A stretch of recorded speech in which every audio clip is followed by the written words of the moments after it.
It was 2 o'clock in the morning when my world fell apart. I heard the voice of my daughter-in-law, Victoria, through the phone.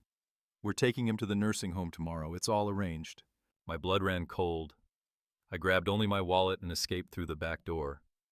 The next day, they were desperately looking for me, but it was already too late for regrets. My name is Nathaniel.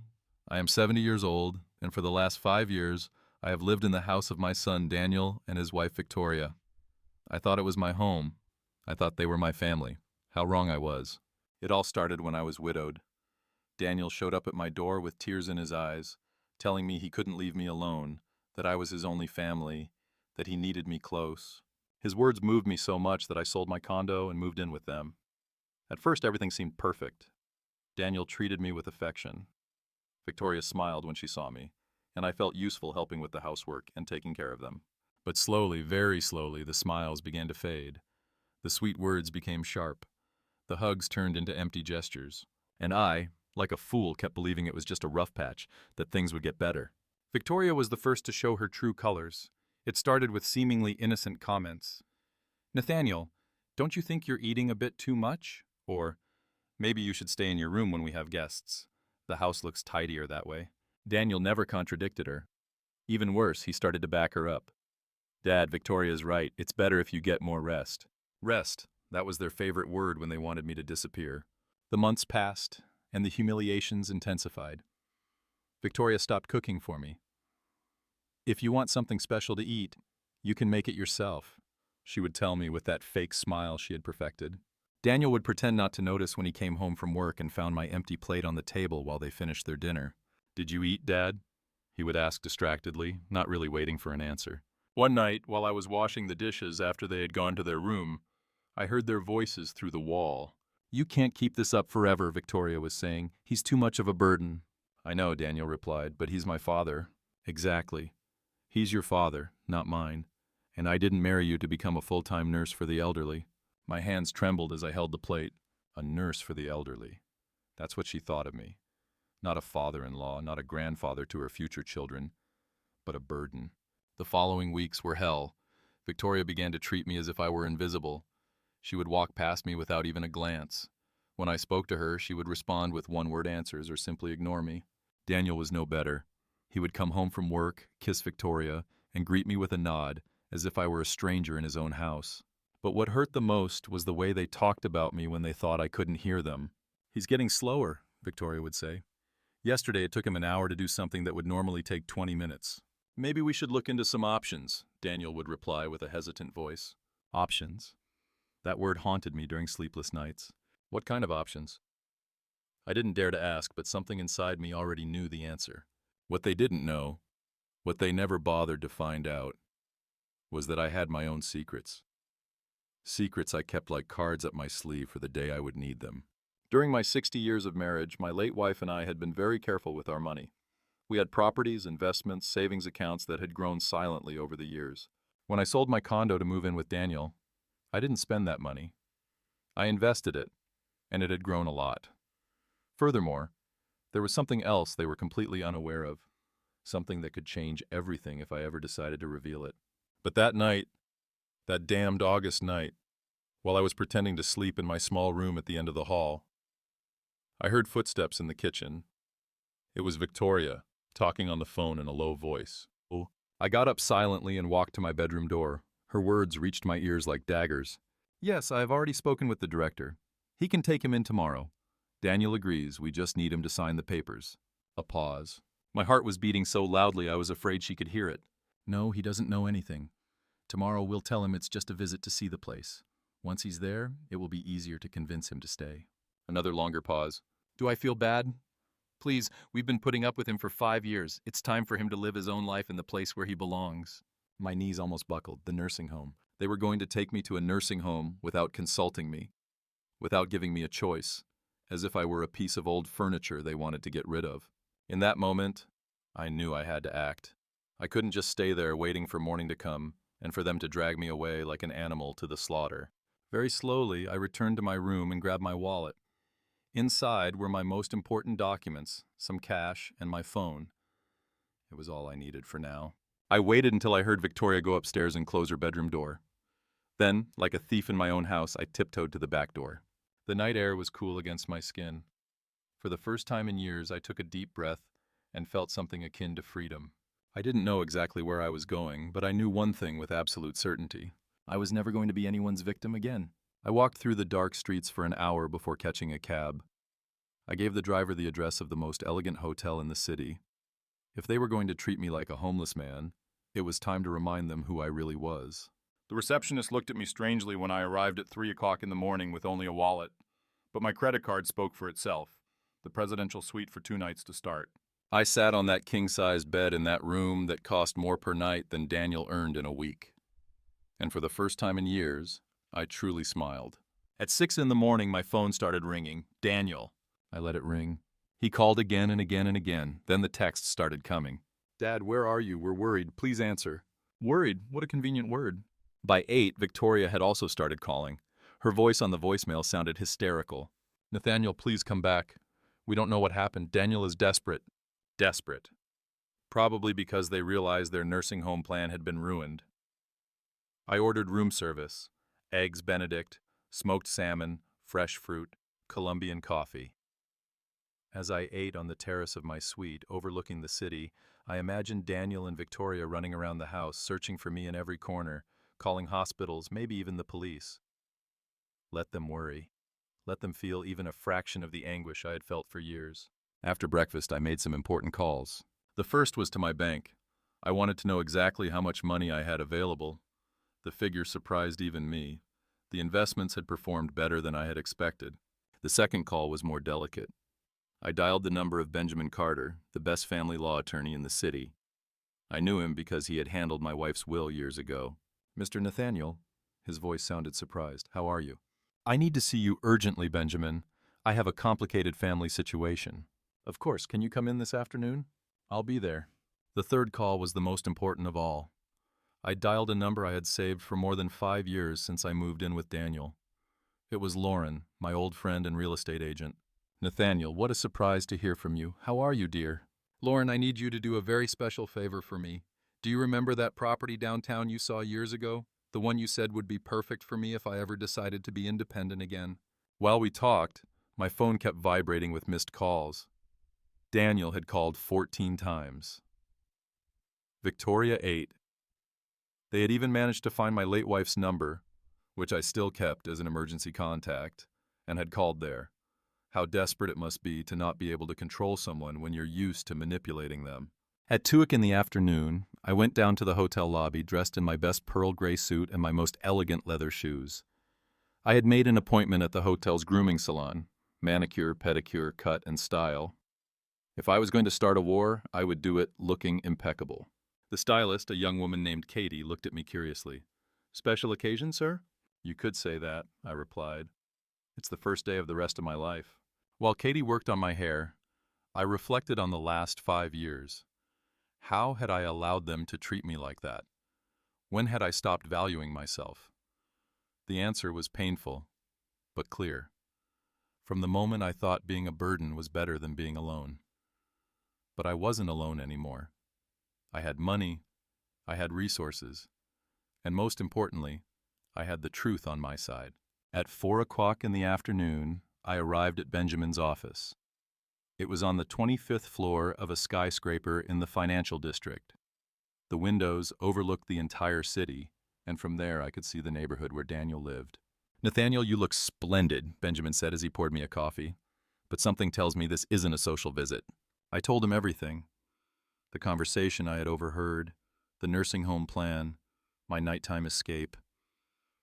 Benjamin took notes while I spoke, his expression growing more serious with each detail. This is very serious, Nathaniel. What they plan to do could constitute elder abuse, especially if they intended to do it without your consent. What are my options? Many.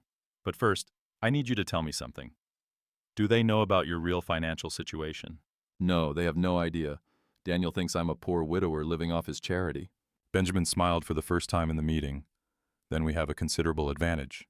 He explained the legal options, restraining orders, lawsuits for emotional abuse, even criminal charges if we could prove they had planned to commit me against my will. But I have a different proposal, he continued. What if we teach them a lesson they will never forget? His eyes sparkled with a glint that I immediately liked. I'm all ears, Benjamin. We are going to show them exactly what the man they thought they could discard is worth. But we will do it in a way that the blow is public, definitive, and completely legal. I left that office with a plan that would take a few weeks to execute but would be worth every minute of the wait. Back at the hotel, I finally decided to answer one of Daniel's calls. Dad, thank God, where are you? We've been looking for you everywhere. Victoria is crying. We thought something terrible had happened to you. His voice sounded genuinely concerned. He almost convinced me. Almost. I'm fine, Daniel. I just needed to go for a walk and clear my head. A walk? It's been more than 12 hours. Where are you exactly? In a safe place. Don't worry about me. Dad, please come home. We can talk about whatever is bothering you. Talk. As if it were that simple. You know what, Daniel? You're right. We do need to talk, but not on the phone. In person, and when I'm ready. When will that be? Soon, very soon. I hung up before he could reply. That night, as I had lobster for dinner in my suite, overlooking the city lights, I toasted to myself, to the man I had been, to the man I was reclaiming, and to the man I was becoming. Daniel and Victoria had made a fatal mistake. They had underestimated the wrong man. The following days were a mix of strategic preparation and personal rediscovery. Every morning I would wake up in that luxury suite, order my breakfast to the room, and work on my battle plan. While Daniel and Victoria kept calling desperately, their messages had evolved from concern to pleading, and then to something that sounded dangerously close to veiled threats. Dad, this isn't funny anymore, Daniel said in his last message. Victoria is sick with nerves. You need to come back right now, or we will have to take more drastic measures. More drastic measures like taking me to the nursing home by force. How predictable they were. But there was something they didn't know, something I had discovered during my conversations with Benjamin. It turns out that the house where they had lived all these years, the house Daniel considered his, actually had a more complicated history. When my wife died, she left that property in a trust under my name. Daniel could live there as long as I was alive and consented, but technically, legally, the house was mine. He never bothered to read the full will documents. Why would he? After all, I was just his poor widowed father who depended on his generosity. On the 4th day of my disappearance, I decided it was time to begin the next phase. Lauren had found the perfect apartment, a penthouse in the most exclusive neighborhood in the city, fully furnished with 24-hour concierge service. Nathaniel, this place is a dream, she told me as we toured the apartment. 2 bedrooms, 3 bathrooms, a terrace with a hot tub, and the most spectacular view in the entire city. When can I move in? Whenever you want. The owner is desperate to rent it to someone reliable. I signed the lease that same afternoon, 2 years, paid in advance in cash. After leaving the real estate office, I took a taxi to the most elegant shopping mall in the city. It was time to renew my wardrobe. For years, I had dressed like the poor widower they thought I was. Worn-out clothes, dull colors, comfortable but stylish shoes. Today, that ended. At the most exclusive boutique, a saleswoman named Katie attended to me with that mix of professional courtesy and slight disdain reserved for customers who didn't look like they could afford the merchandise. How can I help you, sir? I need a completely new wardrobe. Business suits, evening jackets, shirts, shoes, accessories, everything. Her expression changed slightly when I pulled out my black card. 2 hours later, I walked out of there with 8 bags full of clothes that cost more than Daniel earned in 3 months. Suits in shades of charcoal, navy, deep green, shirts crisp as new beginnings. I would never wear sad colors again. That night, as I was packing my new acquisitions, my phone rang. It was a number I didn't recognize. Hello, Mr. Nathaniel. This is Inspector Marcus Riley from the City Police. Your son, Daniel, filed a missing person report. Could you confirm that you are okay? Interesting. They had escalated the drama to involve the police. Inspector, I am perfectly fine. I am in full command of my mental faculties, and I decided to take a vacation. There is no disappearance to investigate. Could you tell me where you are exactly? Your son is very worried. I am in the city in a safe place. Inspector, I want it on the record that I left that house of my own free will, and that I do not wish to be contacted until I am ready. Understood, sir. Is there anything else you need? Yes. If my son or his wife file any more false reports about me, I want them to know that I might consider it harassment. The silence on the other end of the line was eloquent. The next day, I moved into the penthouse. The movers arrived at the hotel at 8 o'clock in the morning to transport my few belongings. It was strange how little I needed when it was really about starting over. My new home was everything Lauren had promised, and more. From the terrace, I could see the entire city spread out at my feet. I poured myself a glass of red wine and toasted to my new independence. But the real satisfaction came that afternoon when I finally decided to answer one of Daniel's calls.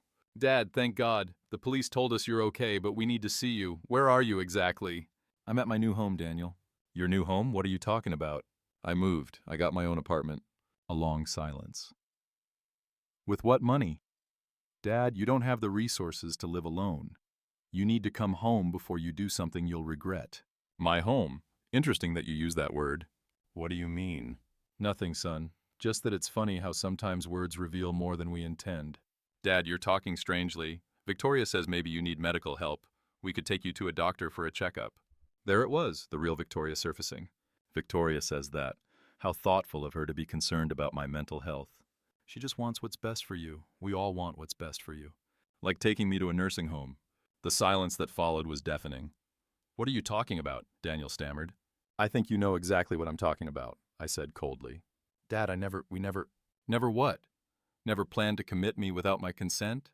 Never discussed how convenient it would be to get rid of the burden I represent?" "I don't know where you heard that, but..." "I heard it from your wife's lips, Daniel. At 2 a.m, on the phone, arranging my fate as if I were a piece of old furniture to be discarded." Another long, tense silence. "Dad, if you overheard something out of context..." "Out of context?" "We're taking him to the nursing home tomorrow. It's all arranged." What context could possibly make those words mean something different?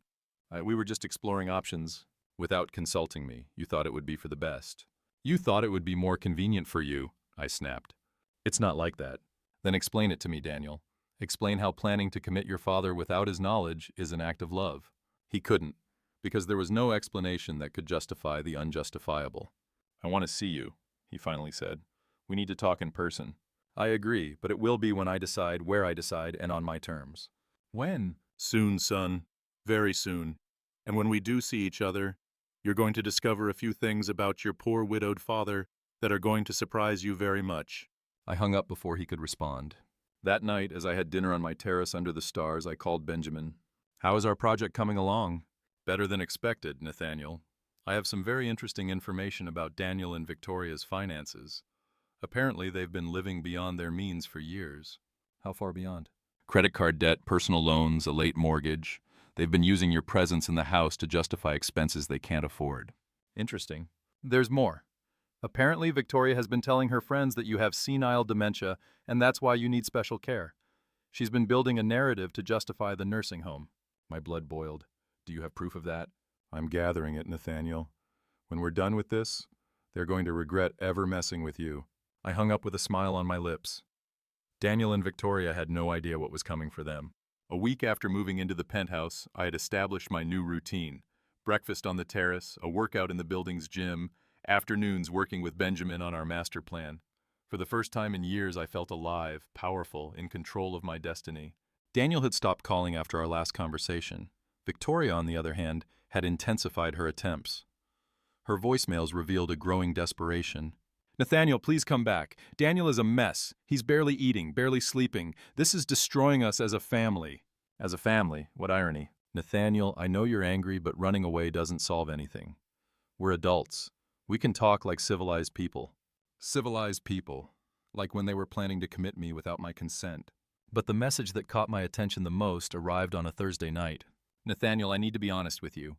Daniel is considering reporting you as mentally incompetent. He says your behavior proves you can't make rational decisions. Please come back before this gets out of control." There was the real Victoria, the veiled threat wrapped in false concern. I forwarded the message to Benjamin immediately. "Perfect," he said when I called him. "This is exactly what we needed. They're digging their own grave." "How so?" "If Daniel tries to have you declared mentally incompetent, we would have grounds for a lawsuit for defamation and elder abuse. But more importantly, it would be the perfect time to reveal your true financial situation. Do you have everything ready for phase 2? "Everything is prepared." "Are you sure you want to do this in public?" "Absolutely. I want it to be as humiliating for them as it was for me to hear their plans that night." The plan was simple yet devastating. Lauren had organized a luxury property exhibition at the most exclusive hotel in the city. Daniel and Victoria had been specifically invited with the excuse that there was an investment opportunity that might interest them. What they didn't know was that I would be the event's keynote speaker. The day arrived faster than expected. I dressed in my new emerald-colored suit, polished shoes, and the watch my wife had given me years ago. In the mirror, I saw a man I barely recognized. Elegant, powerful, intimidating. I arrived at the hotel an hour before the guests. The ballroom was perfectly prepared.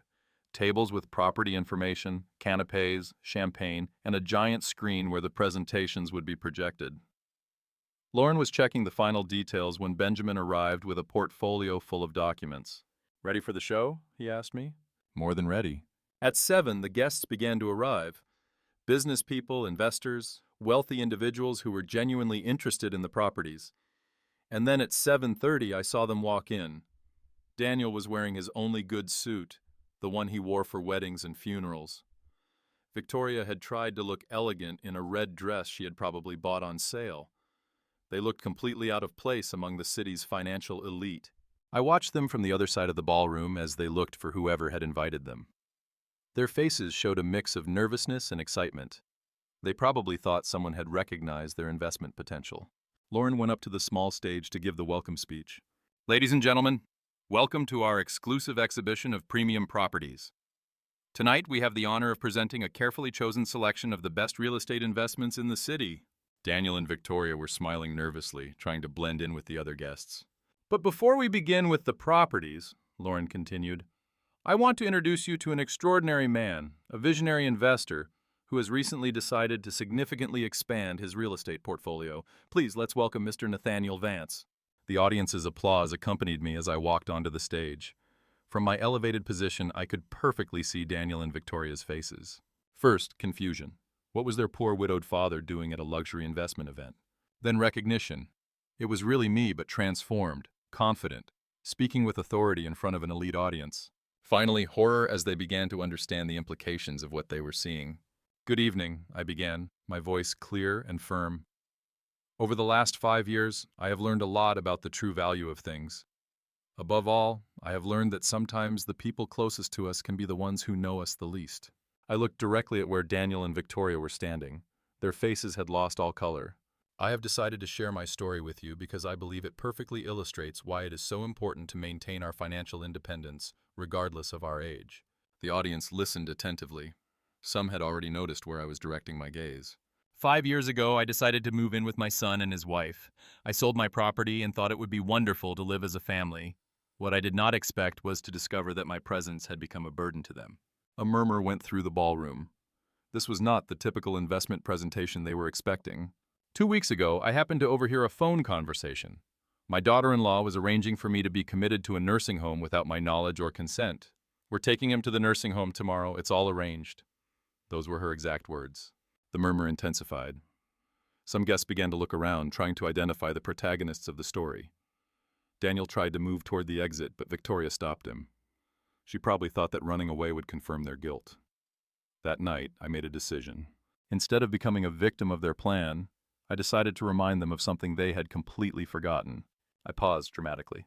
That the man they planned to discard as a nuisance had his own resources. Considerable resources. Benjamin appeared beside the stage with the portfolio of documents. "Tonight I have purchased 3 properties from this exhibition," I continued. "A penthouse in the financial district, a country house in the mountains, and a commercial building downtown. Total investment, $2 million in cash." The silence in the ballroom was absolute. Daniel looked as if he was about to faint. Victoria's mouth was wide open. "I want this to serve as a lesson for everyone present," I said. "Never underestimate older people, and never, ever assume you know someone's true situation." I came down from the stage to thunderous applause. The audience was fascinated by the drama they had just witnessed. I walked directly toward Daniel and Victoria. Other guests had already realized who they were and were watching with a mixture of curiosity and contempt. "Hello, son," I said in a calm voice. "Surprised to see me?" Daniel looked at me as if he had seen a ghost. His face had gone from white to red and then to a sickly green. Victoria, on the other hand, looked like a marble statue, completely paralyzed. "Dad," Daniel whispered, what is all this?" "This, my son, is reality. The reality that you two never bothered to get to know." The other guests began to gather discreetly, pretending to look at property brochures while listening to our conversation. The drama was too juicy to ignore. "Mr. Nathaniel," Lauren intervened with a malicious smile, "are these the relatives you told me about? The ones who thought you needed special care?" Victoria finally found her voice. "Nathaniel, I don't understand anything. Since when do you have so much money?" "Since always, my dear Victoria. It's just that you assumed I was a poor, helpless widower. You never asked. You were never interested in really knowing my situation." Daniel tried to approach. "Dad, if you had resources, why didn't you tell us? We could have what, Daniel? Treated me with respect? Consulted me before planning my life? Or you simply would have found more creative ways to take advantage?" An older man who had been listening came over. "Excuse me, sir, but is it true that they planned to commit you without your consent?" "Completely true," I replied without taking my eyes off Daniel. "My daughter-in-law arranged everything over the phone. It's all arranged," were her words. The man shook his head in disgust. "That's elder abuse. They should be in jail." Victoria turned as red as a tomato. "That's not true. We only wanted what was best for him. We thought he needed more care." "Care?" My voice rose slightly. "Like ignoring me during dinners? Like making me feel invisible in my own house? Like arguing about how annoying my presence was?" More people had gathered around us. Some were discreetly recording with their phones. "Nathaniel, please," Daniel pleaded. "People are staring at us. We can discuss this in private." "In private? Like when you discussed my future in private without including me?" Benjamin appeared at my side with a folder. "Mr. Vance, would you like me to show them the documents now?" "What documents?" Victoria asked nervously. "The documents that prove that the house you've been living in for these 5 years is legally mine," I replied calmly. The silence that followed was deafening. Daniel looked as if he had been slapped. "What are you saying?" "I'm saying that when your mother died, she left that property in a trust under my name. You can live there as long as I am alive and I consent. But technically, legally, the house is mine." Victoria staggered. "That can't be true." Benjamin opened the folder and showed the documents. "These are the trust papers, duly registered and notarized. Mr. Vance is the legal owner of the property." Daniel took the documents with trembling hands. But I thought Mom told me the house would be mine." "Your mother told you that you could live there and take care of me. That's not the same as being the owner." An elegant woman who had been listening came closer. "Allow me to introduce myself. I'm Julia Vance from the city's financial newspaper. Would you be willing to give an interview about your story?" "Of course," I replied. "I think it's important for people to know what can happen to senior citizens when family makes the wrong assumptions." Daniel grabbed my arm. "Dad, please don't make this public. We can sort this out among ourselves." I gently freed myself from his grip. "Like when you sorted out my future among yourselves without consulting me, without including me, treating me like an object to be disposed of?" "It wasn't like that," Victoria shouted, completely losing her composure. "We took care of you for 5 years. We gave you a roof over your head, food, everything you needed." "You gave me?" My voice turned icy. "You gave me a roof over my head in my own house?" The murmur of indignation from those present was audible. Several were clearly on the side of the older man who had been betrayed by his own family. "Mr. Vance," the journalist said, "what are your plans now?" "Very simple," I replied with a smile. "I am going to live my life on my own terms, in my own home, with my own money, and I am going to make sure my story serves as a warning to other seniors who may be in similar situations." Daniel looked completely defeated. "And what about us? Where are we going to live?" "That," I said as I walked toward the exit, "is an excellent question. One you should have asked yourselves before you planned on sending me to a nursing home." The following days were a whirlwind of media activity. The story of the betrayed millionaire father had gone viral on social media. The videos from the event had been shared thousands of times, and my phone wouldn't stop ringing with interview requests. But the most satisfying part was watching Daniel and Victoria try to manage their public image. Victoria had created an Instagram account where she tried to tell her side of the story. In her tearful videos, she said, "People don't understand. We love Nathaniel like family. We only wanted what was best for him. Modern nursing homes are beautiful places where seniors can socialize and receive professional care." Her followers didn't believe a word of it. The comments were ruthless. "Without consulting him at 2 in the morning? That's not love. It's abuse. And why didn't you know he had money? Weren't you interested in actually getting to know the man you lived with? My grandfather always says, the family that betrays you once will betray you always." Daniel had opted for a different strategy. He had started calling me directly, leaving increasingly desperate messages. Dad, this is getting out of control. Victoria is getting threats online. People recognize us on the street and insult us. Please say something publicly to calm things down. Calm things down. After 5 years of humiliation, they wanted me to defend them publicly. The message that struck me the most arrived a week after the event. Dad, we lost our jobs. Victoria was fired because the story reached her office. I was asked to resign because my family situation was affecting the company's image. We don't have money to pay rent if we have to move. Please help us. Help them? Funny how their tone changed when they needed something. That afternoon, I had the most important interview scheduled so far, the most watched morning television show in the country. Julia had arranged for it to be live from my penthouse to showcase my new life. I prepared carefully, a tailored violet suit, elegant cufflinks, polished shoes. When the camera crew arrived, my apartment looked like something out of a design magazine. We're live in 3, 2, 1. Good morning, I'm Julia Vance, and I'm here with Nathaniel Vance, the man whose story has moved the entire country. Nathaniel, tell us, how do you feel after everything that has happened?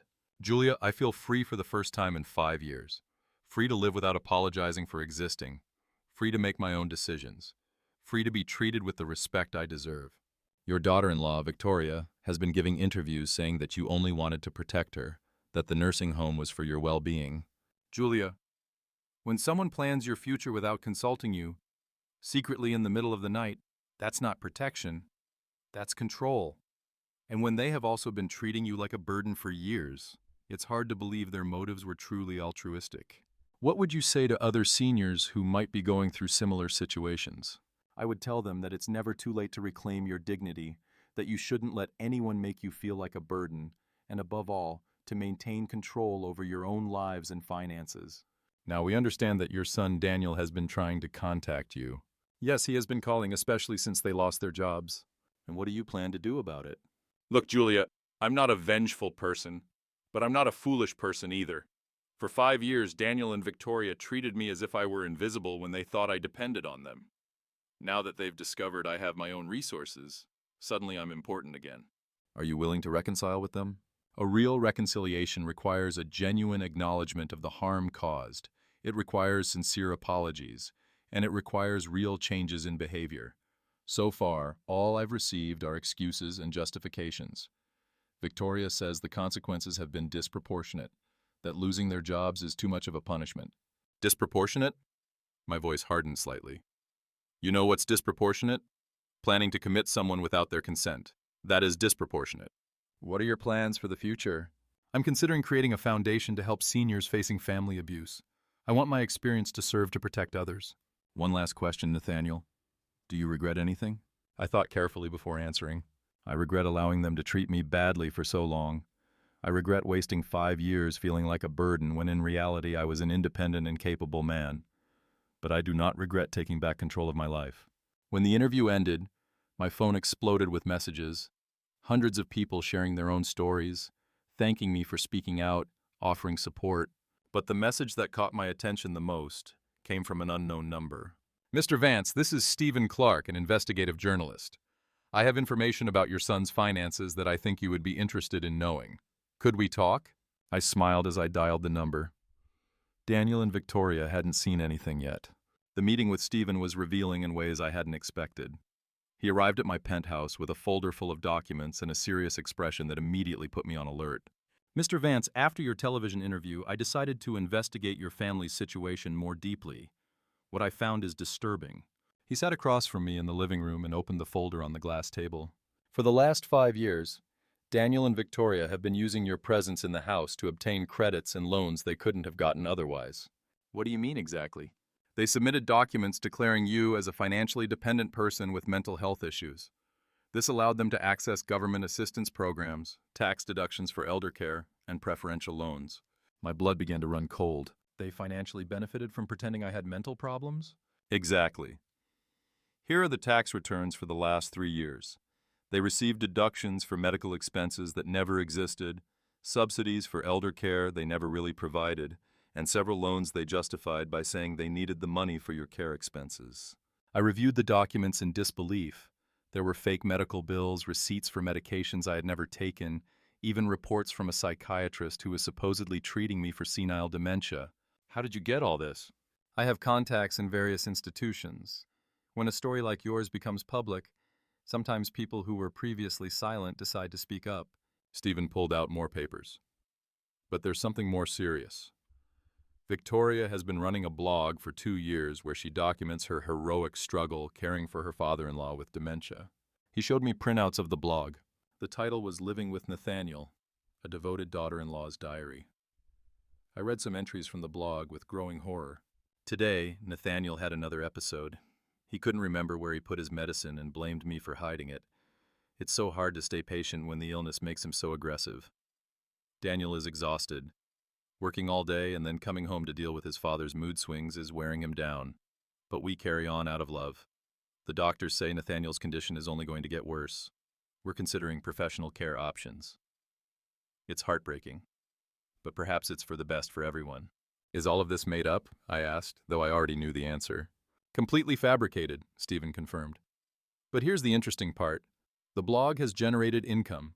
It has sponsors, affiliate links, even a donation account to help with your supposed medical expenses. How much money have they made from this? Approximately $15,000 over the last 2 years. I was speechless. They hadn't just planned to get rid of me. They had been profiting from lies about my mental health for years. There's more, Stephen continued. Victoria also created a profile on a crowdfunding platform 6 months ago. They were raising money to renovate the house and make it safer for a person with dementia. How much did they raise? $8,000 so far. It was too much. I got up from my seat and walked to the window. The city view that usually calmed me now felt blurred by rage. What can I do legally with this information? A lot. Fraud, swindling, misappropriation, defamation. We could build a solid case that could result in criminal charges. My phone rang at that moment. It was Daniel, probably calling for the 15th time that week. This time I decided to answer. Yes? Dad, thank God you answered. We need to talk urgently. I'm busy, Daniel. Dad, please. Victoria is having panic attacks. The harassers online are posting our address. Last night someone threw eggs at the house. What a shame. Dad, we are your family. You can't be okay with this happening to us. My family? The family that diagnosed me with senile dementia without my knowledge to obtain financial benefits? A long silence. What are you talking about? I'm talking about Victoria's blog. I'm talking about the false tax returns. I'm talking about the loans you got by lying about my mental condition. Dad, I don't know anything about that. You don't know anything about the blog Living with Nathaniel, where your wife documents my supposed dementia episodes? You don't know anything about the donations you've been receiving for my medical care? You don't know anything about the fake medical bills you submitted to get tax deductions? This time the silence was deafening. Daniel, I have an investigative journalist sitting right here with documents that prove everything I've just said. Do you want to keep lying? Dad, if there was anything irregular, it was Victoria's idea. I didn't know the details. You didn't know the details of stealing money using my name? You didn't know the details of inventing a mental illness I don't have? Victoria said it was legal. She said that since you lived with us, we were entitled to those benefits. And the blog? Was it also legal to lie publicly about my mental health to make money? Dad, I didn't read the blog. Victoria handled those things. Daniel, do you know what the difference is between you and me? What? When I make a mistake, I own it and take responsibility. You, on the other hand, always find someone else to blame. Dad, please, can we fix this? No, Daniel, we can't. This gets fixed with justice. I hung up and looked at Stephen. When can we file the lawsuits? The lawsuits were filed on a Tuesday morning. Benjamin had worked all night to prepare the documents. Tax fraud, swindling, defamation, identity theft, and elder abuse. It was a legal arsenal that would leave Daniel and Victoria with no escape. But before the documents reached their hands, I had one last card to play. Are you sure you want to do this publicly? Stephen asked me as he set up the recording equipment in my living room. Completely sure. The people who donated money believing Victoria's lies deserve to know the truth. We had decided to do a live broadcast on social media. In just 2 hours, more than 50,000 people had registered to watch. The story had captured the nation's attention. We're live in 3, 2, 1. Good afternoon. I am Nathaniel Vance, and today I am going to share information with you that will completely change what you thought about my family situation. I looked directly at the camera. Over the last few days, an investigative journalist has discovered that my son and daughter-in-law have been lying about my mental health for years to obtain financial benefits. I held up a copy of Victoria's blog. My daughter-in-law, Victoria, created a blog called Living with Nathaniel, where she invented a completely false version of my life. According to her writings, I suffer from senile dementia, have aggressive episodes, and require constant medical care. None of this is true. As you can see in this broadcast, I am in perfect mental condition. I manage my own finances, I live independently, and I make all my own decisions without help. I read one of the blog entries aloud. Today, Nathaniel had another episode. He couldn't remember where he put his medicine and blamed me for hiding it. This entry is dated on a day I was in New York closing a real estate investment. The live comments multiplied by the second. People were outraged. But the lie goes beyond the blog. Using these false stories, they obtain tax deductions for non-existent medical expenses, government subsidies for elder care they never provided, and donations from well-intentioned people who believed their narrative. I showed the tax documents. In total, they have obtained approximately $25,000 by lying about my mental condition. My phone started ringing insistently. It was Daniel, probably watching the broadcast in a panic. "I see my son is trying to call me right now," I said, showing the phone to the camera, probably to ask me to stop this broadcast. I decided to answer and put it on speaker. "Dad, please stop that broadcast. You're destroying our lives." "Hello, Daniel. I'm live with 50,000 people. Is there anything you want to say publicly about Victoria's blog and the money you obtained by lying about my health?" "Dad, I didn't know you were live. Hang up right now." "Why should I hang up? Are you afraid of people hearing your side of the story? This is all Victoria's fault. I didn't know anything about the blog. She handled those things." The comments exploded. People couldn't believe he was blaming his wife live on air. "Daniel, so you admit that Victoria lied about my mental condition?" I don't know what to admit. Just stop the broadcast." "Do you admit that you received money under false pretenses? Yes or no?" "Dad, please." "It's a simple question, Daniel. Yes or no?" A long silence. Then we heard Victoria's voice shouting in the background. "Hang up. Don't say anything else." "Is that Victoria?" I asked. "Does she want to join the conversation?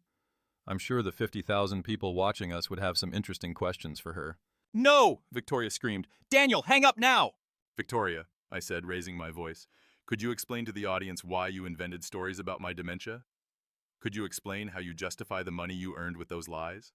"You have no right to ruin our lives like this," Victoria shouted, grabbing the phone. "I have no right?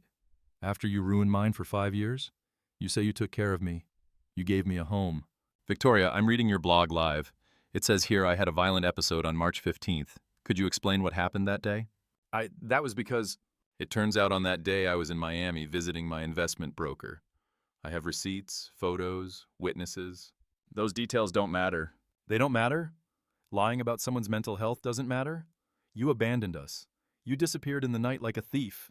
"Victoria, I left because I overheard your phone conversation, planning to commit me to a nursing home without my consent. It was for the best. The best for me or the most convenient for you?" The call was abruptly cut off. The comments went wild. People were virtually applauding, sharing the broadcast, expressing their support. "As you can see," I continued calmly, "it's hard to maintain lies when you're confronted with real evidence. This broadcast isn't just about my personal story. It's about something much bigger, the systematic abuse of senior citizens by family members who take advantage of their perceived vulnerability. Tomorrow, my lawyers will file formal lawsuits against Daniel and Victoria for fraud, swindling, and defamation. All the money they obtained fraudulently will be returned to the corresponding institutions and to the people who donated, believing their lies. But more important than legal justice is moral justice. I want my story to serve as a warning. Never let anyone take away your dignity, no matter how old you are or how vulnerable you may seem. Thank you for joining me today. I will keep you informed about the progress of the legal case." I ended the broadcast with over 80,000 viewers. My phone immediately exploded with messages of support, interview offers, and contacts from other seniors sharing their own stories. But the message that satisfied me the most came an hour later. It was from the crowdfunding platform informing me that they had closed Victoria's account and frozen the funds pending distribution. Justice was finally beginning. 6 months later, I was sitting on the terrace of my penthouse, enjoying my morning coffee while reading the day's news. The front page of the local newspaper had a headline that made me smile. "Couple sentenced to prison for fraud against a senior citizen." Daniel had received 2 years in prison. Victoria, as the mastermind of the scheme, had received 3.5 years. In addition, they would have to pay a $50,000 fine and perform community service in nursing homes once they completed their sentences. Justice had been complete and satisfying, but the most rewarding part was not their punishment. It was what I had built with my freedom. The Nathaniel Vance Foundation for the Protection of Seniors had already helped over 200 people in situations similar to mine. We had established a helpline, free legal services, and a financial education program for older adults. My story had even inspired changes in state legislation on elder abuse. It was now more difficult for family members to obtain fraudulent benefits, and there were stronger protections for vulnerable seniors. But perhaps most importantly, I had rediscovered myself. At 71, I had learned to dance salsa, taken painting classes, and traveled to places I had only dreamed of visiting. I had an active social life, true friends, and a renewed purpose. My phone rang, interrupting my thoughts. It was Lauren, my real estate agent, who had become one of my best friends. "Nathaniel, did you see the news? I just read about the sentencing." "Perfect," I replied. "No, not that. Did you see that Victoria tried to sell her story to a television production company?" I laughed. "Seriously? What story?" "The one about how she defrauded her father-in-law and ended up in prison. Apparently she wanted to make a series about the dark side of social media and how internet justice destroyed her life." The nerve, and what happened? The production company rejected the proposal after investigating the facts. Turns out they prefer stories with more sympathetic protagonists. That afternoon I had an important meeting. I had decided to write a book about my experience, and my editor was coming to discuss the final details of the contract. "Nathaniel," she said as we reviewed the manuscript, "your story is powerful because it's real. There's no fictional revenge or magical justice. It's simply a man who decided not to be a victim." That was exactly the message I wanted to convey. "Have you thought about making any contact with Daniel now that he's in prison?" she asked. "I've thought about it," I admitted, "but I've decided I have nothing to say to him until he shows real change. Empty apologies don't rebuild broken trust. And if he wants to make amends when he gets out, he'll have to start by fully acknowledging what he did, without excuses, without blaming Victoria. He'll have to show that he understands the harm he caused, and he'll have to accept that the relationship will never be the same." That evening, as I prepared dinner in my gourmet kitchen, I reflected on the journey I had taken. The man who had escaped through the back door that morning had been a frightened victim. The man cooking now was an empowered survivor. My story had proven something that many people forget. It is never too late to reclaim your life. I had learned that kindness does not mean being a doormat, that family love does not justify abuse, that age is not synonymous with vulnerability, and that sometimes the best revenge is simply to live well. My phone buzzed with a message from a 68-year-old man in Mexico who had seen my interview. "Mr. Nathaniel, your story gave me the courage to confront my family. After 2 years of humiliation, I finally stood up for myself. Thank you for showing me that I deserve respect." Messages like that arrived daily. Each one reminded me why it had been worth making my story public. As I had dinner on my terrace, watching the city lights stretch to the horizon, I silently toasted to all the men and women who had found their voice after years of silence. Daniel and Victoria had thought they were discarding me like trash. Instead, they had freed me to become the best version of myself. On my desk was a photo of my late wife. I spoke to her as I did every night. "My love, I know you would be proud. I didn't let them turn me into a victim. I defended my dignity and helped others defend theirs." That night before sleeping, I wrote in my journal, "I don't regret adopting Daniel when he was a child. I only regret not understanding sooner that kindness should never be practiced at the cost of self-destruction." The next morning, I would have a new interview, another opportunity to tell my story, another chance to help someone who felt invisible in their own life. Because in the end, I had discovered that my true purpose was not to be the perfect father or the accommodating father-in-law. My purpose was to simply be Nathaniel, whole, independent, and free.